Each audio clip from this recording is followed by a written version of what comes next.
took time. We wanted Joe to step aside so there'd be an open primary process. But believe me, it's a good thing he stepped aside. Now there's a chance that MAGA can be defeated in November. And there was no chance 5 weeks ago. Jeff Cohen, we want to thank you for being with us, co-founder of the online action group rootsaction.org, served as senior producer on Phil Donahue, MSNBC primetime show, and wrote about the experience in cable news confidential, my misadventures in the corporate media. Phil died this weekend at the age of 88.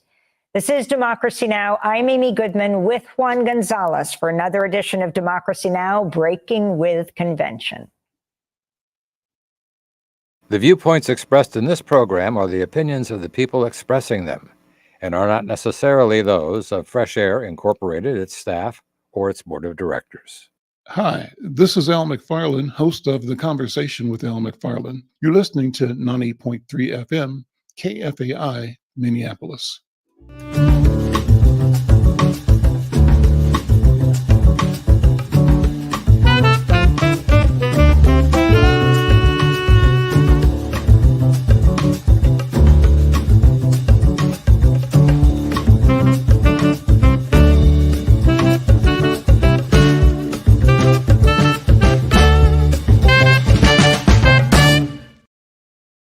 I'm Al McFarlane. Welcome to the Conversation with Al McFarlane. I'm glad to be here and glad to have you along as well. Tuesday, live on KFAI. What a wonderful room to be in, a wonderful space to be in. Thanks to Amy Goodman, the powerful analysis she delivers through Democracy Now! And we're pleased to be following up behind her. Thanks, Michelle, for checking in and greeting our guests today. Well, we've got a great program, a lot of good stuff to go over. Before I begin, I want to invite you to be a part of this program by subscribing to the conversation or joining our membership list. And you do that by going to YouTube /Insight News MN. That's our channel. And there, simply click the subscribe button. It means you get notifications when we go live. And also like and share. We've we're approaching the 1,200 subscriber place right now. We want to break through 1,200 and be on our way to 13, 14, and 1,500 subscribers. And you can help us do that. Well, we want to help you, motivate you to do that. We happen to have several season tickets for the Minnesota Twins baseball. And Twins baseball is as good as it gets right now. And if you want to go to a Twins game, all you got to do is go over to the Insight News channel on YouTube and put a comment in. You can comment on today's discussion, comment on whatever else is on your mind, but put the word baseball in your comment, and then we will put you in line to be possibly selected for a pair of tickets to a Minnesota Twins baseball game, either at the end of this month or during the month of September. And I've got some great seats. I want to make sure you get to use them. If you're a baseball fan, if you love the Twins, if you love the stadium, I love the stadium.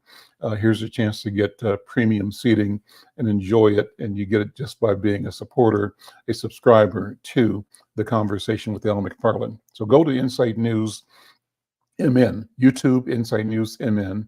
You'll find us there live, and subscribe, like, share, let somebody know that we're here.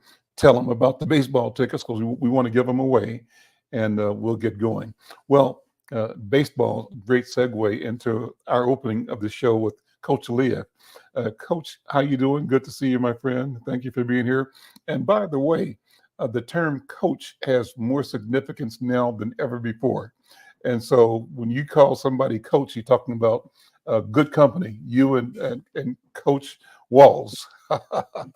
Absolutely, absolutely. Well, I'm so happy to be here, happy to be back and hanging out with you back in the saddle on a Tuesday, and with the simulcast on KFAI radio in our dear Twin Cities. But indeed, we will definitely talk about the word coach. Once a coach, always a coach.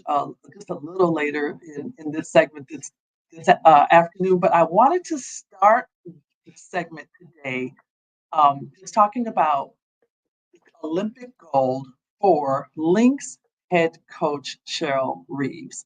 And what an amazing feat the Olympic, USA Olympic basketball on both the men's side and the women's side were able to pursue as well as the succeed over in Paris. And if you did not get a chance to watch any of the basketball on either the women's or the men's side, you missed a treat, because not only did you see the best of the best of competition, you were able to see the reason why the NBA and the WNBA are the best leagues in the world. I mean, not only do you have the top players that are playing in the NBA and the WNBA playing in our league here in the United States, they are the top players, obviously, when they go back and play for their respective countries as well. And so that was so good to see. And what else was really, really great to see is the level of competition that was that you were able to see. I remember years ago watching, USA basketball play in the Olympics, and it would seem like you had professionals playing against, maybe college or even high schoolers when you were playing against the teams from the other countries. That is no more. Let me tell you, it is great competition and great, great basketball, especially on the women's side. And so, talking about Coach Reed, her her testament to her dedication and her strategic brilliance. She has a deep respect, for who she is and what she does now all over the world. I mean, we've known, the breadth and the value, here in Minnesota, but to see now that on the world stage was just it was just for me, very, very heartwarming. Al, were you able to catch any of the basketball during the Olympics? I caught most of it, and I was just totally and genuinely impressed, and the beauty of the game, the beauty of the athleticism, the teamwork. And, I watched Brittany Griner, for example, just was amazed at how strong she looked and how well she played. And just the energy of that women's team was phenomenal. The men's team, what can you say? As you described, they were the best, and it was classic, great basketball. And the great feeling I had was watching our people. We showed up in the Olympics, I think, in a major way. And I think that's something that we should all feel good about, both as African people, as Black people, but as Americans as well.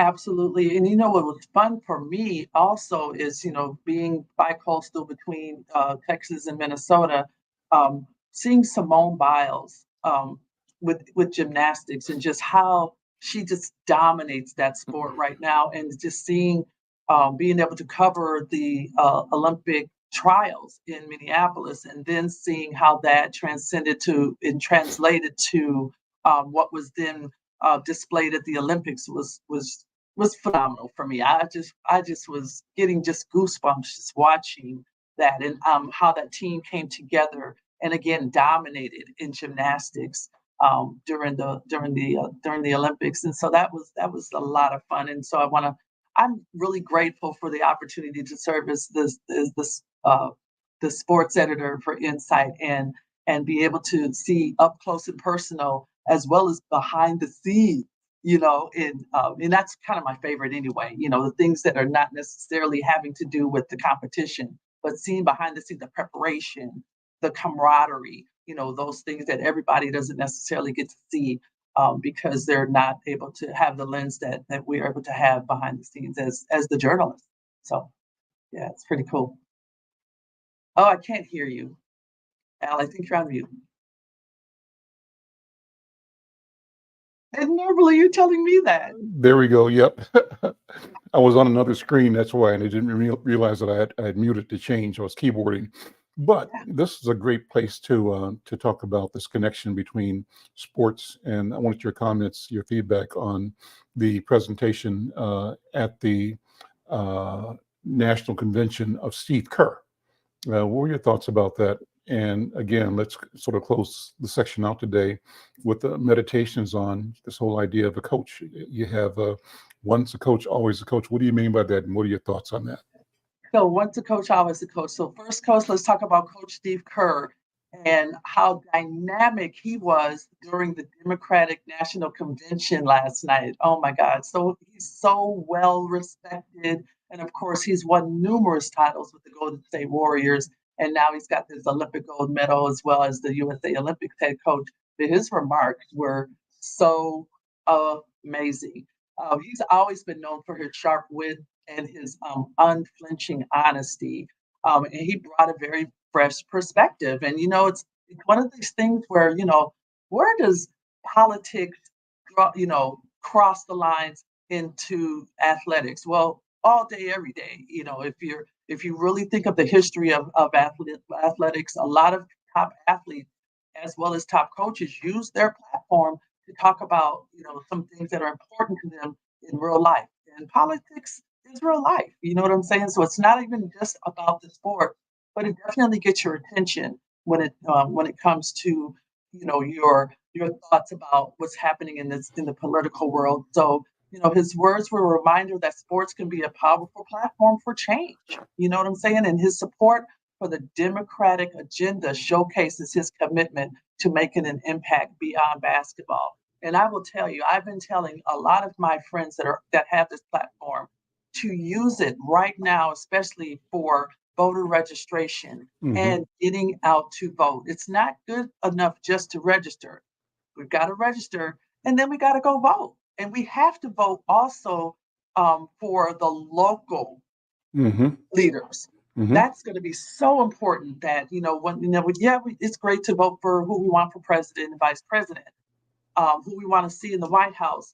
But their job is going to be that much easier if we have the right people on the local levels helping to do the work there. So that, and especially because honestly, their decisions in the White House are only supported by the politicians we have at the local level. We're most closest to them. And so we've got to vote for everybody on the ticket. You know what I'm saying? And so it was really fun listening to Steve Kerr use his platform, and he says he's going to continue to do so. So we're going to see that a lot this upcoming season for all sports. We really should be seeing that all the way across the board for all sports. Again, my last coach that I got to talk about, Coach Walls. I'm so excited about this.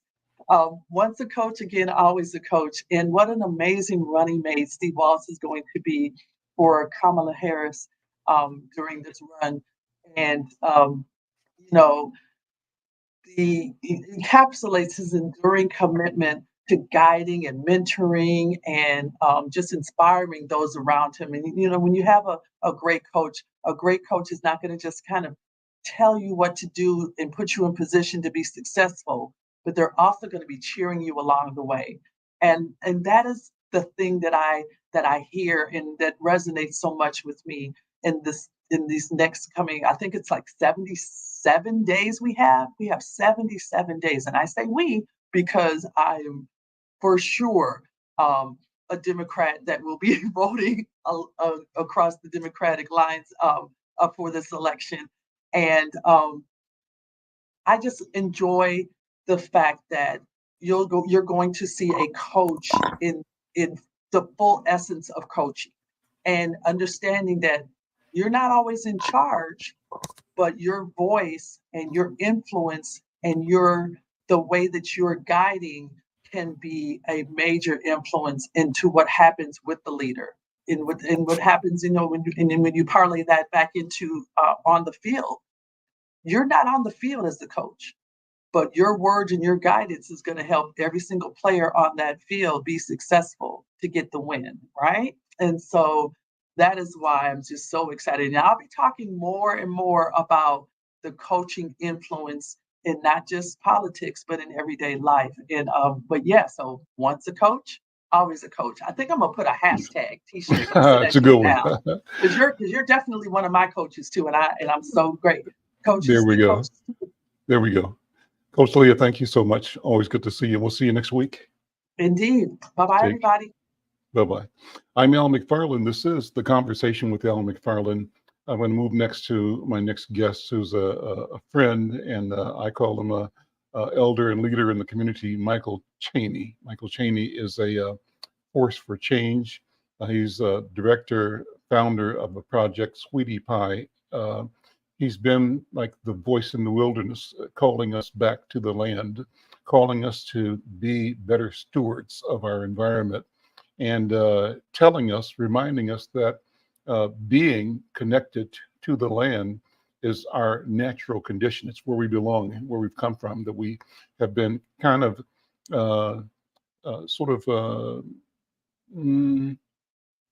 pushed aside at some level. We've allowed ourselves to lose our focus, our attention, and Michael Chaney and others are calling us back. Michael, good afternoon. Welcome to the conversation. What's going on? Give us an update on what's happening with Project Sweetie Pie. And you've got some guests here with you today. I'm going to want you to introduce them and let's have this broad conversation about things on your agenda. Unmute if you would. Hit your mute switch, Michael. There you go. Good day. I need an IT person. Can I get an IT person here? Anyway, good day, everyone. Al, thank you as always for being so responsive to the needs and the visions, aspirations of the community, not only here in North Minneapolis, but, you know, the region, the state, and the world. And so, again, as a world leader and seeing yourself as advancing, connecting those of us, you know, lost throughout the diaspora, I really wanted to introduce you to some of the new exciting things that we're doing, how it ties, you know, we have ties to the convention as well. And so I wanted to bring people up to speed, kind of pull back the curtain and let them know the kind of vision that we're embracing, the kind of advancement that we're trying to. And it all starts off with, as I'll start this conversation as I start everyone that I'm involved with. Mm-hmm. North Minneapolis is going green. Give us a call and learn what we mean. Where once lie urban blight, now sits luscious garden sites. Gardens without borders, classrooms without walls, architects of our own destinies, access to food, justice for all. And now, like sweet potato vines, our missions and goals all intertwine. I don't know, Al, if people really realize that not only is Minneapolis in the center of the stage on the political realm with the Governor Walz being a leader and now vice presidential candidate.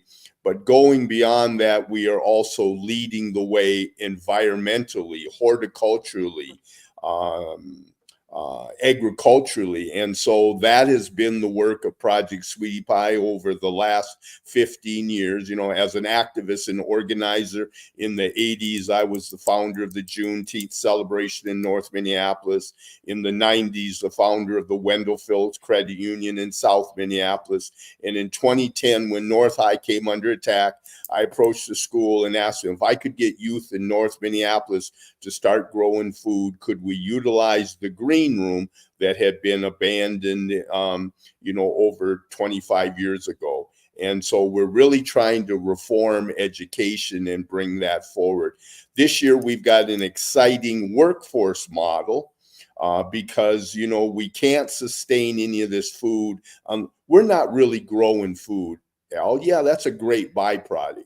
But what the task at hand and that we really need to focus in on is we are growing the growers. You can't have a food system if you don't have the workforce. And so today, joining us are John Evans, who is with Hennepin County Green Partner in the environmental. We have Tamia, who is one of our Emerge Project Sweetie Pie interns. We brought her to this pilot project, building out, bringing us to deed and creating workforce strategies. And we have Amalda Paul, who is all the way joining us. The State Department approached us and asked us if we would be willing to take on a Mandela Fellow. And so we have a whole cadre, a cohort of African scholars and future leaders that are here in Minnesota, and they're learning from us.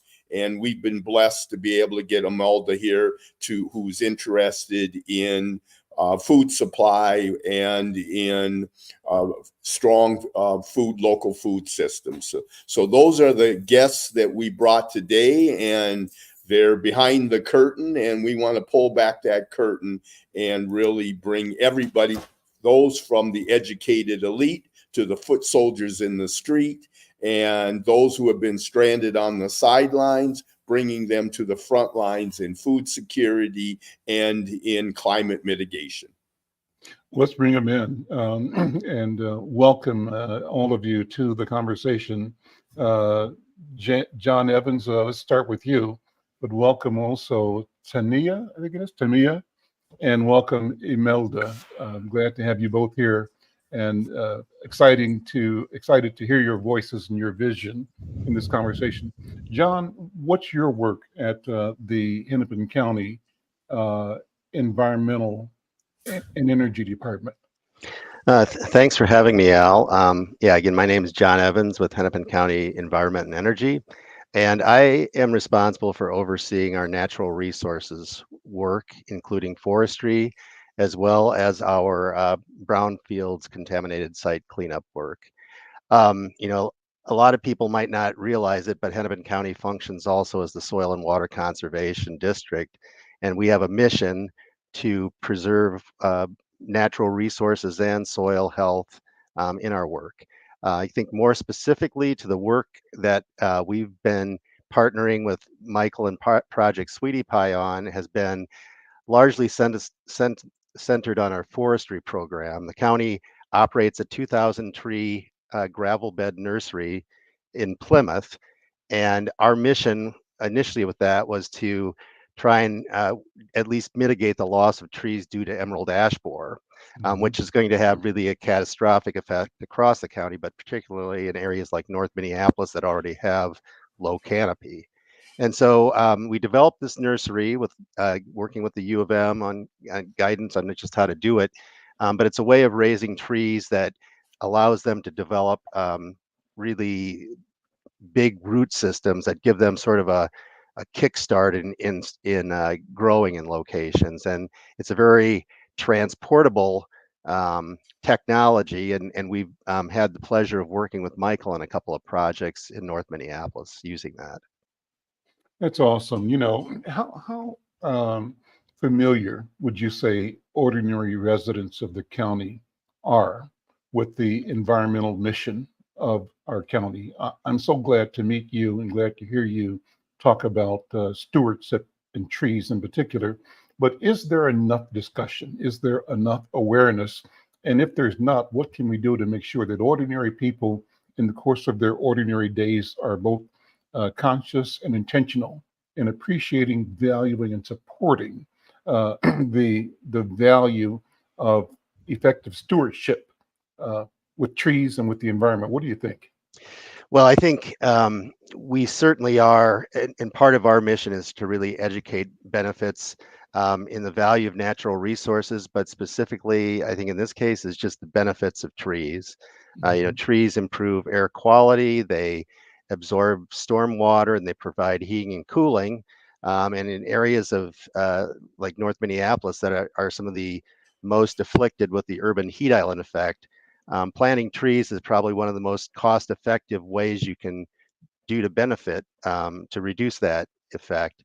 And it's something that every resident can participate in. So as part of our forestry program, besides planting trees, we're also really focused on educating residents on the benefits of trees, and also to try and hopefully develop with organizations like Project Sweetie Pie the next generation of environmental stewards, and also develop interest among residents of North Minneapolis and the idea of careers in natural resource and forestry.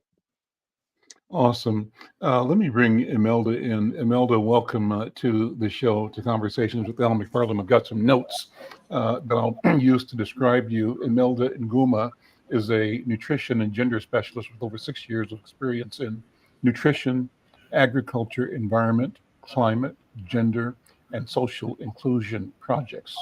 As a trainer and a founder and a CEO of the Homeland Harvest Tanzania, Imelda is well known for her ability to do capacity building, innovation, supervision, and mentoring. And before her current role as the youth and gender specialist, she worked as a nutrition and social inclusion specialist and as a nutrition officer in national and international organizations. She's worked for the Muhimbili National Hospital, Africare Tanzania, Tanzania Livestock Research Institute, USAID Feed the Future Tanzania. I said Tanzania this time. I said Tanzania before. She'll correct me before we're done. And the Rhine Institute in Tanzania and in Ireland. And so there's more to read, but I'll let you talk about yourself. Welcome to the Conversation with Al McFarlane. How are you? Thank you so much, and I'm so glad to be here. As you said it earlier, my name is Imelda Paul Nguma, and I'm a nutritionist, but also I've been working with some horticulture projects back home in Tanzania as a nutrition and social inclusion for the couple of years, like 4 to 6 years now. And I'm so happy to be here during this program as a Mandela Washington Fellowship from Tanzania, and maybe I can give a little bit of introduction, like what is Mandela Washington Fellowship, if times allow us. Please do. Yeah, thank you so much. Thank you for that.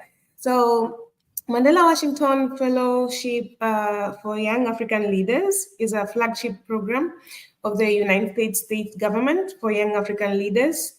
We normally call it YALI in a short form. So it has been established since 2014, and up to date, it's like more than 6,500 young African leaders have been recruited or have managed to get this opportunity in sub-Saharan Africa. But also, this fellowship is a prestigious opportunity because it takes the younger generation from 25 years to 35 years, and they have a passion of building our skills in leadership and establish like a great, mentorship kind of program within us. And the fellowship program comprises of 3 components, of which a fellow has to apply based on what exactly do you want. So there's 3 kinds of leadership programs, which are leadership in civic engagement, leadership in public management, or leadership in business. So it depends which track you want to do based on your experience. So I can say it's a 6 weeks program where the fellows will be placed in different institutes. For example, I was at Purdue University for my first 6 weeks, where I did my leadership program at the University of Purdue and the Department of Agriculture. So I was very happy to learn more about agriculture and understand it more, because as you said, I'm a nutritionist. Regardless, I've been working in agriculture project, but I really have a great interest to understand more about agriculture, because we cannot promote people to consume food while we don't know if the food out there is safe or is it nutritious, is there enough supply for the community.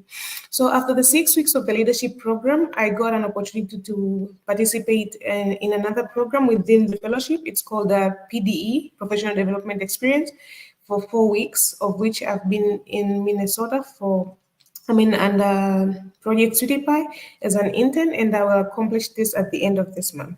Yeah, thank you. That's the short story about it. Oh, it's a great story. Thank you. Thanks for sharing that with us. And so I'm interested in how we as African people, I call myself, Imelda, a New World African in the New World, right? And so I have the affinity in my mind, my heart, my soul with the motherland and with our presence throughout the diaspora. And how do you see us, because we're young as the global population is concerned, African people are very young. How do you see us emerging and establishing effective stewardship over the food and resource needs of our people and of our planet going forward the next 30, 40, 50 years. How does it look from where you are at your young age, both as a challenge and as an opportunity? Yeah, thank you so much, Mark. I can say as a youth, during my working experience, I can say, first of all, I'm blessed to to encounter such kind of opportunities at very young age, of which it's an opportunity that maybe every youth out there is looking for. But also the second thing is, like, Africa is blessed to have a very young generation, of which it means we have more people with energy out there who they can bring different kind of innovations and agriculture and food industry.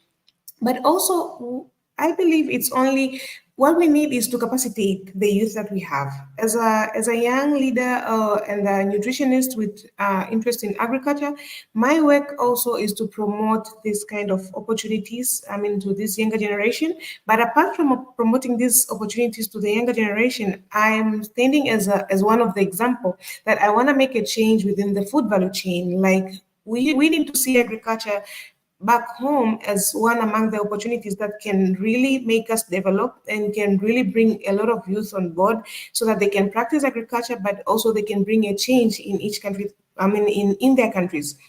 Regardless of the challenges maybe of the market, because this is the greatest challenge that I can say, that market has been a challenge, especially maybe once a certain country maybe is producing a certain kind of crop. So sometimes market can be a challenge. So whenever you see market as a challenge or technology as a challenge, or maybe sometimes we encounter a lot of cost during production of food, they tend to slow down and they don't take part or they don't participate. But thanks to our government and some of the governments that are taking different kind of initiatives to bring more youth on board, to train more youth, and to find some sort of collaboration with other countries and other partnership that normally brings hope and opportunities within the horticulture value chain or the agriculture value chain. So I'm a champion within the agriculture, and I will always be a champion within agriculture, because without food, there's no nutrition. We are only talking about food consumption, but we need to know where the food comes from. So if we need to know where the food comes from so that people can eat a balanced meal, a healthy meal, we really need to motivate more younger generation to participate in agriculture. And I will always champion on that. I'm Al McFarlane. You're listening to the Conversation with Al McFarlane.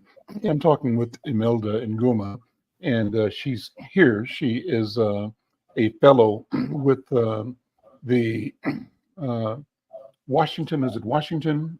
Mandela. Washington. Mandela Washington Policy Fellow. She's from Tanzania, and she's here working with Michael Cheney and Project Sweetie Pie.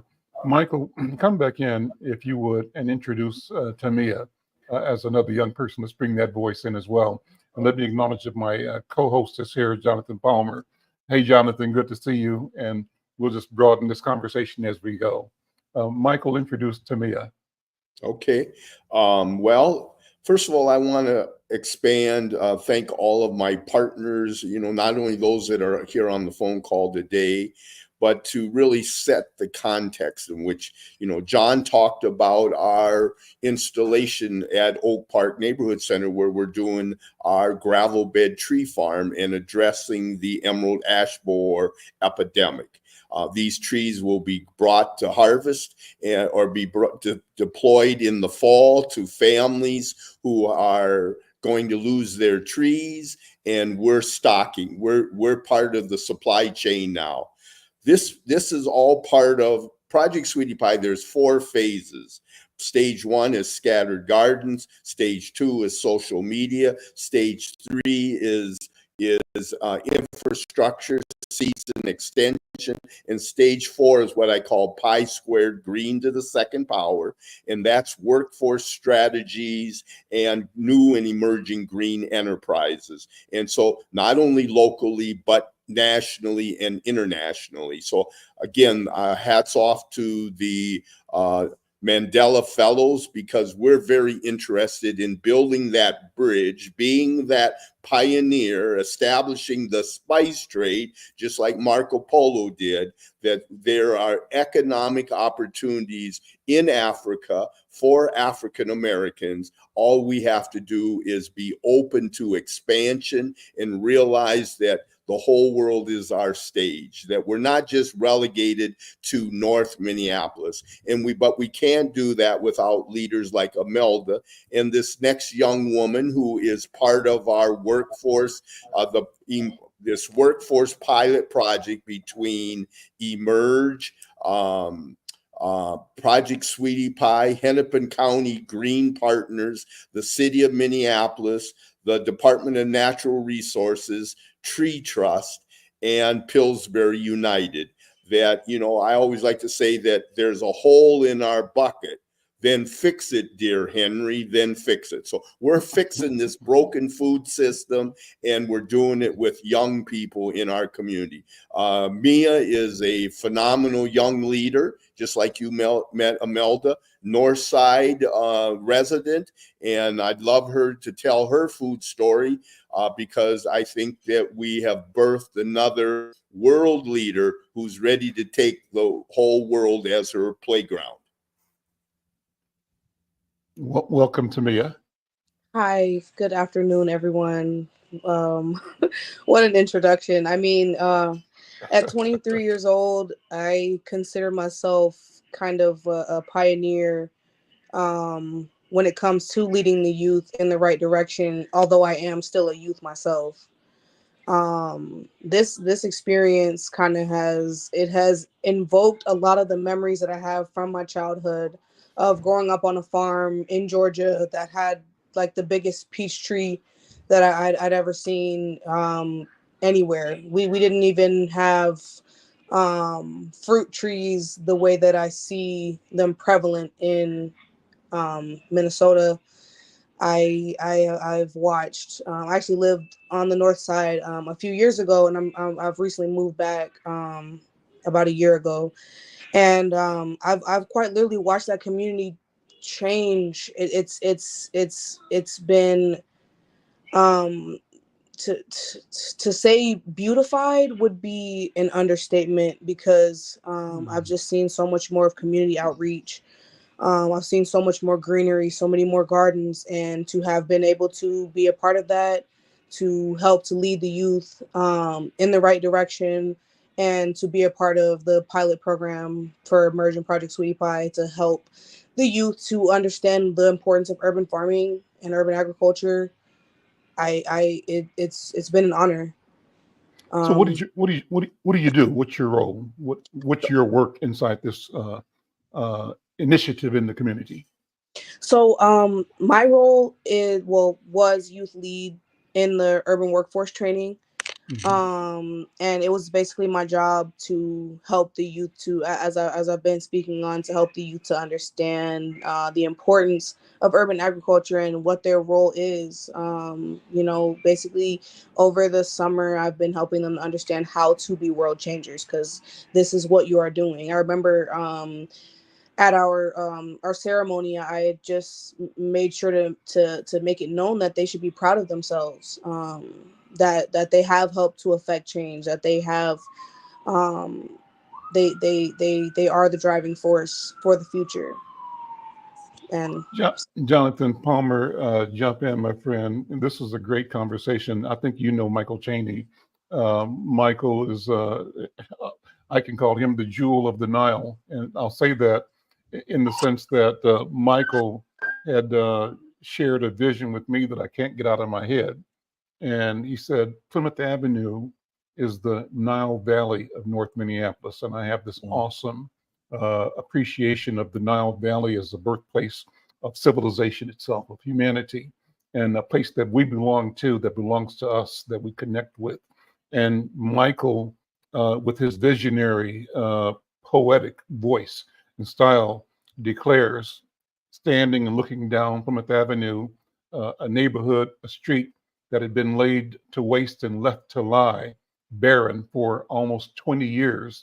But through agitation and through education and through hard work and organizing and building infrastructure and organizations, institutions like Project Sweetie Pie began to promote a different vision.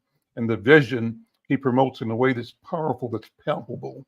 And so, Mia, when you were saying you were amazed at the change because it's beautiful, you hit the nail on the head, sister. It's exactly the case. Our community, North Minneapolis, is flowering and flourishing and involved in a visible regeneration. And the regeneration is not only the result of planting gardens on the avenue and gardens throughout the community, but also creating an awareness, a network of people who understand and buy into, see themselves as stewards of the greening of North Minneapolis, as Michael would say. So just my comment there, but Jonathan, jump in here because you and I talk about the change afoot in our community all the time. Well, yes, and I'm a big fan of Michael's, with Project Sweetie Pie for over a decade. I mean, he's been working on environmental justice, food access, and he probably doesn't recognize me without a cape on, but the work that he and Project Sweetie Pie have been doing has been groundbreaking in terms of leading to a new focus on how we look at hunger relief, how we look at empowerment within the community. And so I think one of the things would be great to hear a little bit more on how, Michael, how you're going ahead and teaching the youth and helping them to carry this on. It's one thing to go ahead and chart a course like this, but you've been building this bridge and the way to pass the torch to the next generation so that this is not only innovative, but it's sustainable. And it's something that can lead other young people into finding a career, finding a passion for greening, for food and food justice. So can you talk a little bit about that and how you see that flourishing? Yeah. Well, thank you for that, Jonathan. And, we think that food is what we're growing. That's just the icing on the cake. That's just the byproduct of some hard work. Trees, just a byproduct. Because I believe that until we have a greater understanding and appreciation of nature, we'll never really be able to overcome the divisiveness and the animosity that we hold toward each other as human beings. We see this divide, this divisive approach, and we see it in politics, and it's becoming more and more prevalent, showing its ugly head. And so when people ask me if I'm a grower, I say, yeah, I'm a grower, but that's not really what I'm doing. And they say, well, what do you mean by that? I said, well, yes, I grow, but that's just a platform. I see myself as an egg patriot. And then they ask me, they say, well, what's an egg patriot? And I tell them that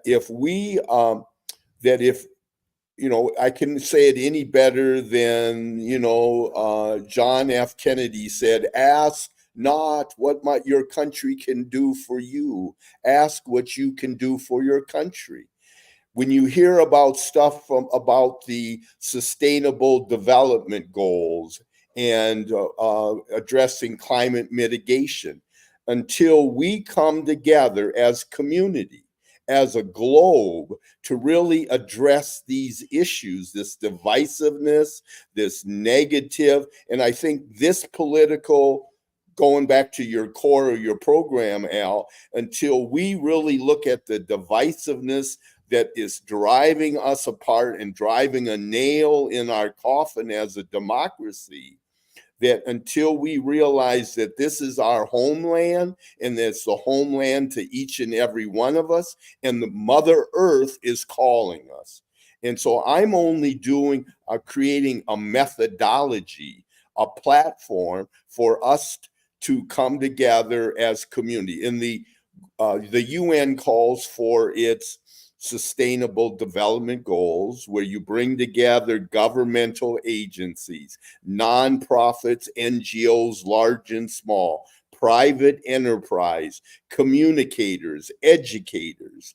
But historically, that has been a top-down device and strategy. And what I'm trying to do is change that paradigm so that it bubbles up through the earth like lava, and that out of the center of the page to the center of the stage, where we can get people engaged. That we've got to come out of these caves, these silos that have kept us insulated and isolated.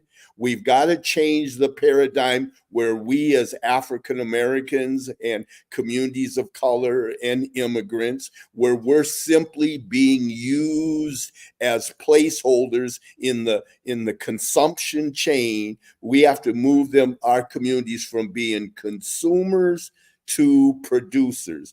And this year, for the first time in 15 years, through this partnership with John, Hennepin County, and with the city of Minneapolis, Hennepin County Green Partners are paying the interns. Our egg educator is being paid by the city of Minneapolis. Emerge is doing the back office, workforce strategy and accounting. And we are holding down, we're putting it in the dirt. We are planting and teaching people how to grow their own food so they can be self-sufficient, self-sustained, and we can keep on growing the next generation of growers. And so that's the strategy. How do we come together as a community? Project Sweetie Pie, the story of a community that came together, worked together for the common good of the youth and families of its community. For it takes a village to raise a child. We're growing good in the neighborhood. Good food, good schools, good youth and families. Education never tasted so good. That if nothing is taught, nothing can be learned. And so through the help of John and all of our stakeholder partners, we're trying to change that trend and move us out of sharecropping, where we can become part of the supply chain. The same young people that we want to see eating this food ought to be growing this food and ought to be receiving remuneration for this food. In other words, bringing to life, like Roosevelt did in the New Deal, we are actually putting meat on the bones for the Green New Deal and moving forward with John to create the Hennepin County Harvesters, moving forward in St. Paul to really create what I call the Ramsey County Garden Heirs. So real solutions for real people who are enduring real problems. So John Evans, make the case of what the county's responsibility is. How does the county, and I see it happening, but you can talk about it, effectively engage energy such as that being brought by Michael Chaney and the network of people that he's both educating and promoting and supporting? How does the county both leverage that, support it, and grow it? Well, I mean, I think, and you'll see it if you see a county staff person with one of their name tags on, our mission is serving residents. And that takes a lot of forms. But one of them is really to do whatever we can to reduce disparities in wealth and health and education. We also are really committed, again, to making our workforce really match up with the communities that we serve. And, in particular, this work with Michael is really exciting for me because, right now there's not a lot of persons of color in the natural resources and environmental fields. But through efforts like this nursery project, along with another project we work with Michael, where we had high school students from the north side develop a mini arboretum on county land, and then install what's called a tree trek, where you can go around and learn more about the trees and the benefits of trees. It's just a great additional piece of the puzzle to kind of just get folks thinking about careers in natural resources and also just the things that they can do in their backyard to better their environment and really just benefit from trees and other natural environments. Let me go to Tamia. Tamia, as a young person, how do you feel we, the elders, have properly or failed to properly engage your generation around the question of the environment, our relationship to the land?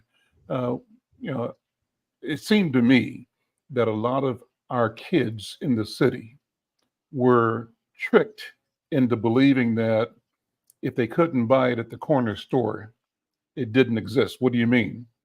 This is the land of 10,000 lakes, but 5 years ago, 6 years ago, the buzz on the street was that kids are suffering and food insecure because their idea of where food comes from is limited to the corner store and food that really damages their health rather than gives them nutrition. So what is the sense of your generation of what happened and where we are right now and where we got to go? Okay, so I think that it's a domino effect. You ask how the elders are kind of doing or not doing what they're supposed to be doing to help us to stay engaged with urban agriculture, and I think that when you have slogans like planting the seeds of change, it helps someone like me to understand the impact that my elders have already had on me. The fact that I'm able to step in and be the youth lead, the fact that I'm able to help to influence the youth to make better decisions, it makes me realize, like I said, the domino effect. I was one of those teens that like to eat hot chips too, but it doesn't change the fact that I grew up and realized they're extremely unhealthy. So quite literally, just leading by example. I really think that my elders have done an impeccable job of leading by example, and I'd say that this has been a very transformative summer for me. Just understanding that listening to the people that are above you, it will help you to walk in their footsteps, if you will, and to not feel so lost. And I would hope that I've done my part for the youth to help them to understand that you too are planting the seeds of change. You too are affecting the future, and you can make better decisions, and that it's better for you. Give me the 2-minute version of who you are, Tamia. Who's your family? You mentioned that you got Georgia roots and then North Side roots. Talk about whose shoulders you're standing on. Yeah. So I came to Minnesota in 2018, and it was a complete culture shock for me, of course. But I took very about a year after being here, I took very keenly to the North Side, and I was able to find a wonderful mentor, Mr. James Everett. So a little backstory: Mr. James Everett is who introduced me to Michael Chaney and helped to pioneer me into this opportunity. Um, but I will say that his self, Mr. James Everett and Michael Chaney, I've done my research, and they have affected the community more than anyone that could ever have anything to say about them. I've quite literally watched how their efforts have evolved over the years, and it's been beautiful. So I pretty much stand on their shoulders, and I take their I